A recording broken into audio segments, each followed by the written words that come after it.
Mối quan hệ thực sự giữa Triệu Lệ Dĩnh và Phùng Thiệu Phong là gì? Họ đã có mối tình mới rồi phải không? Mối quan hệ mới của Phùng Thiệu Phong được tiết lộ một cách ngọt ngào. Sự nghiệp của Triệu Lệ Dĩnh cũng thăng tiến vượt bậc. Cặp đôi này đã sống một cuộc sống tuyệt vời sau khi ly hôn và đã cho toàn bộ Internet một bài học chia tay dành cho người lớn một cách đàng hoàng và trưởng thành, không có sự chỉ trích đẫm máu nào dành cho nhau. Chỉ có sự tập trung tuyệt vời vào bản thân họ. Mối quan hệ mới của Phùng Thiệu Phong được tiết lộ, Triệu Lệ Dĩnh đã bước ra khỏi bóng tối. Khi người lớn chia tay. Tại sao cả Internet lại phải khóc cùng họ? Tiêu đề của làng giải trí năm 2024 xoay quanh người tình cũ như Phùng Thiệu Phong và Triệu Lệ Dĩnh. Khi cặp đôi này vừa ly hôn, cư dân mạng đã dậy sóng. Mọi người đều đứng về phía đám đông chế giễu là nóng tính mà bỏ lỡ một cuộc hôn nhân tốt đẹp. Nhưng bây giờ chủ đề đột nhiên thay đổi, mối quan hệ mới của Phùng Thiệu Phong đã được công khai. Ngọt ngào đến mức một số người bắt đầu than thở rằng người đàn ông này đang sống cuộc sống thoải mái hơn sau khi rời khỏi Triệu Lệ Dĩnh. Điều đáng xấu hổ nhất là Triệu Lệ Dĩnh dường như không hề quan tâm. Thay vào đó, sự nghiệp diễn xuất của cô đang thống trị ngành công nghiệp giải trí. Liệu ly hôn có thể dẫn tới kết thúc có hậu cho cả hai bên không? Đừng vội chọn phe ngay. Hôm nay, tôi sẽ chỉ cho bạn cách khám phá bộ phim về một cặp đôi ly hôn nhưng theo đuổi sự nghiệp riêng. Liệu cư dân mạng trên khắp cả nước có thực sự đáng để gây tan nát cõi lòng không? Đầu tiên, chúng ta hãy cùng nghe một số tin tức gây chấn động. Ngay khi mối quan hệ mới của Phùng Thiệu Phong bị phanh phui, đủ loại phương cắm trại qua đêm. Theo dõi anh ở cấp độ thám tử để tìm hiểu danh tính bạn gái mới của anh. Trên mạng có rất nhiều lời bàn tán, một số người cho rằng bạn gái mới thông minh và dịu dàng hơn Triệu Lệ Dĩnh. Trong khi những người khác lại cho rằng Phùng Thiệu Phong chỉ bị não yêu và đói bụng không biết ăn gì. Thành thật mà nói, ngày nay, các vụ ly hôn phải được dư luận xem xét bằng kính lúp 3D.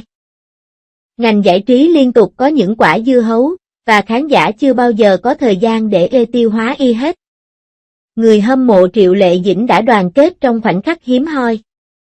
Cố gắng đổ lỗi cho người khác và nói rằng may mắn thay, chị gái tôi đã thoát khỏi tên khốn đó. Triệu Ly Yên xứng đáng tốt hơn. Đúng là cảnh gây tan rã và đoàn tụ thế này là điều mà bất cứ ai cũng sẽ ngưỡng mộ. Nhưng Phùng Thiệu Phong cũng không phải là người dễ mới được công khai. Họ không ngần ngại thể hiện tình cảm một cách công khai, bằng ảnh, video và moment, bộ ba hit khiến bạn không khỏi hồi hộp. Nếu bạn nghĩ anh ấy chỉ biết yêu thôi thì bạn đã đánh giá thấp tốc độ tái tuyển dụng của đàn ông trong ngành giải trí. Câu hỏi đặt ra là, khi một cuộc hôn nhân tan vỡ, đó là lỗi của một người hay là sự lựa chọn của cả hai người? Triệu Lệ Dĩnh có thực sự trở thành đại diện cho thể loại người yêu của tuyệt vời nhất? Thay vì buồn chán và thất vọng, Phùng Thiệu Phong đã bắt đầu có một mối quan hệ về tình yêu ngọt ngào. Chúng ta nên khen ngợi ai vì vở kịch này? Nói cho đúng thì chúng ta phải khám phá từng bước một. Sự phát triển ngược của Triệu Lệ Dĩnh sau khi ly hôn là nguồn cảm hứng cho phụ nữ ở tầm sách giáo khoa. Với những tác phẩm ăn khách như Gió mùa hè, khả năng diễn xuất của anh vẫn không hề nao núng và được mọi người khen ngợi. Cô dồn hết tâm huyết vào vai diễn. Dành nửa đêm để suy ngẫm về lời thoại và đọc kịch bản trước khi tham gia đoàn làm phim còn chăm chỉ hơn cả việc chuẩn bị cho kỳ thi tuyển sinh sau đại học. Nếu bạn hỏi cô ấy, ly hôn có phải là mất mát không? Có lẽ cô ấy sẽ cười và hỏi lại, tại sao tôi phải thua? Tôi đã nhận được rất nhiều kịch bản rồi. Về phần Phùng Thiệu Phong, anh luôn bị những người hâm mộ da đen của mình coi là bản nền. Nhưng anh đã có sự trở lại khiêm tốn và không bỏ lỡ bất kỳ bộ phim hay phim truyền hình nào. Và anh đặc biệt cởi mở hơn trong chuyện tình cảm. Ngay khi cô bạn gái mới này xuất hiện, cư dân mạng đã phải thốt lên, ôi trời, đây không phải là một nữ thần văn chương nữa sao?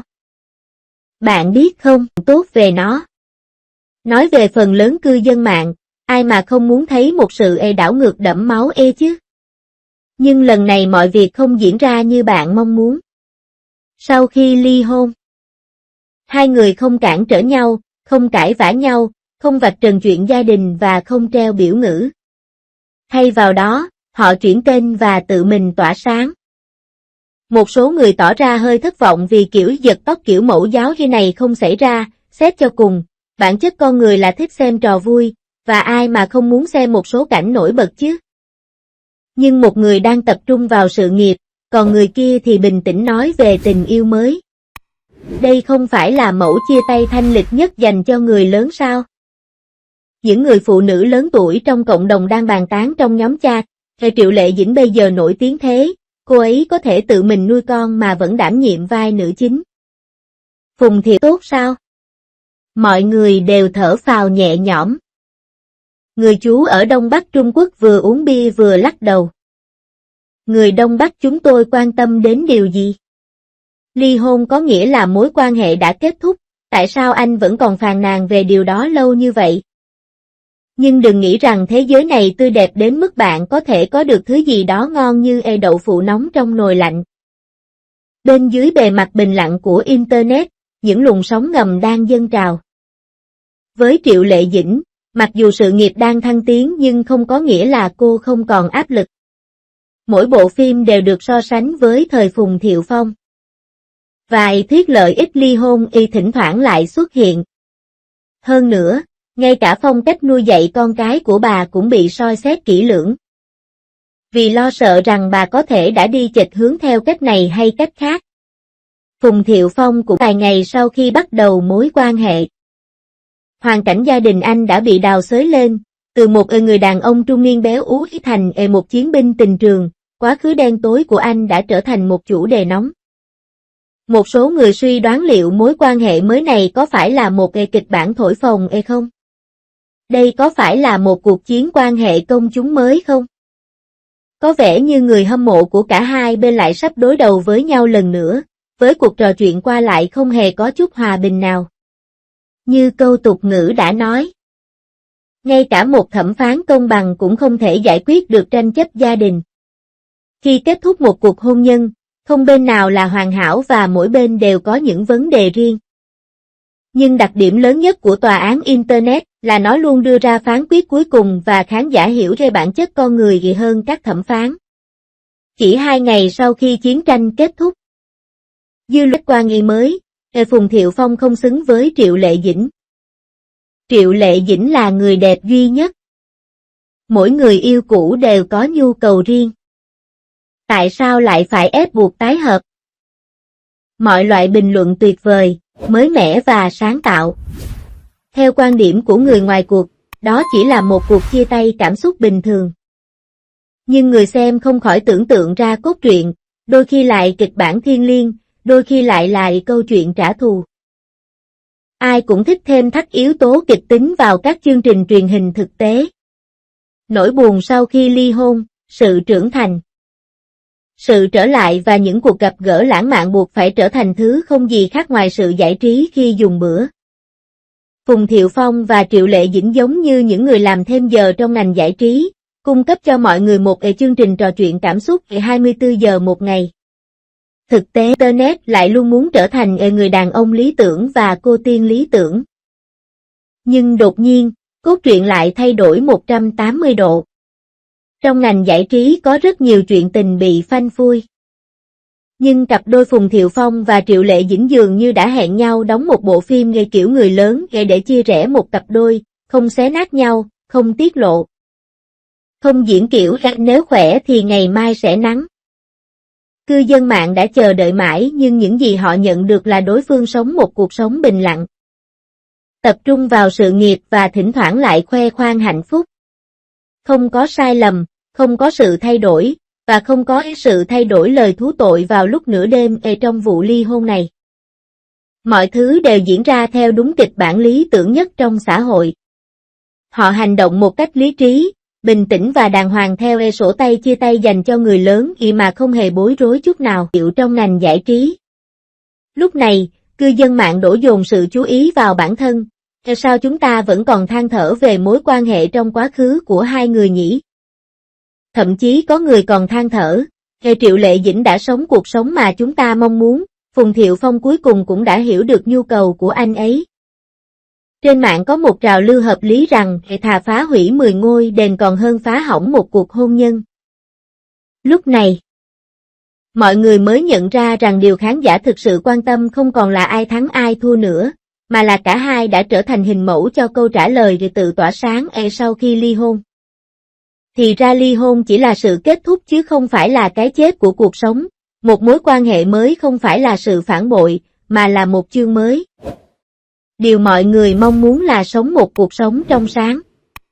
Chúng ta không thể để dư luận quyết định cuộc sống của mình và tùy ý trao cho chúng ta dao và kẹp.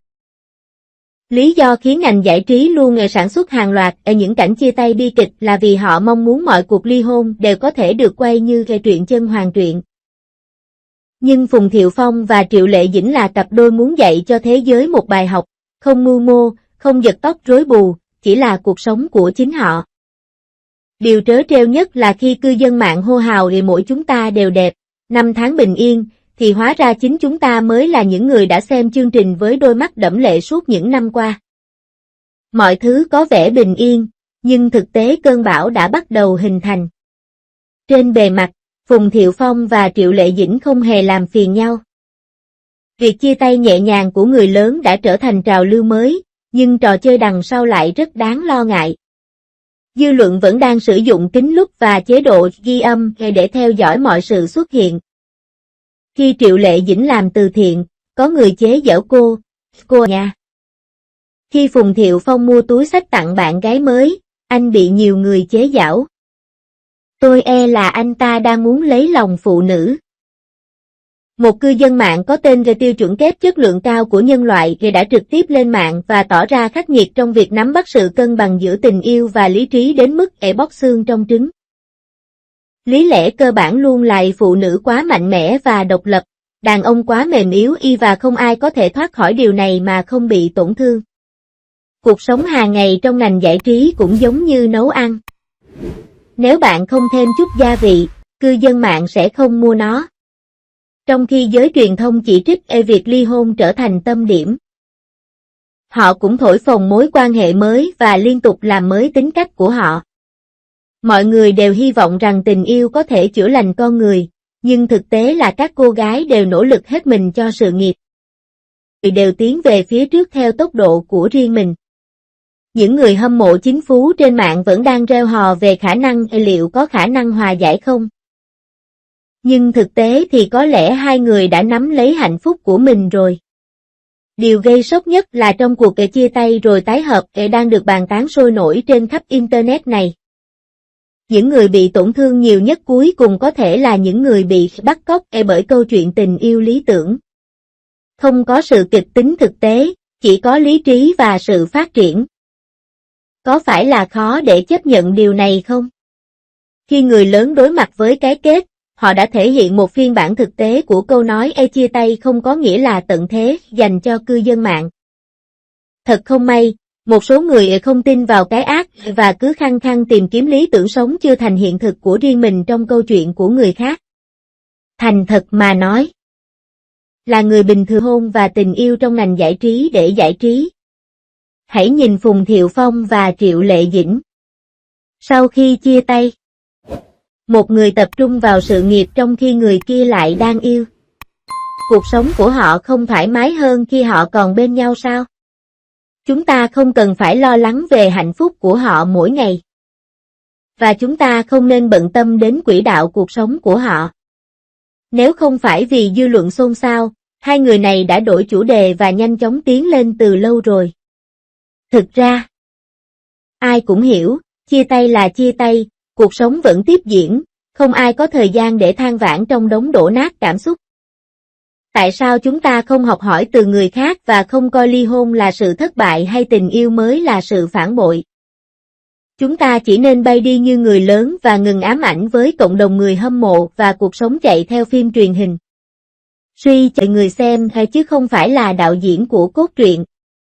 Phùng Thiệu Phong có mối quan hệ mới, Triệu Lệ Dĩnh có sự nghiệp thành công, và họ không đả kích nhau hay nhắc lại chuyện cũ.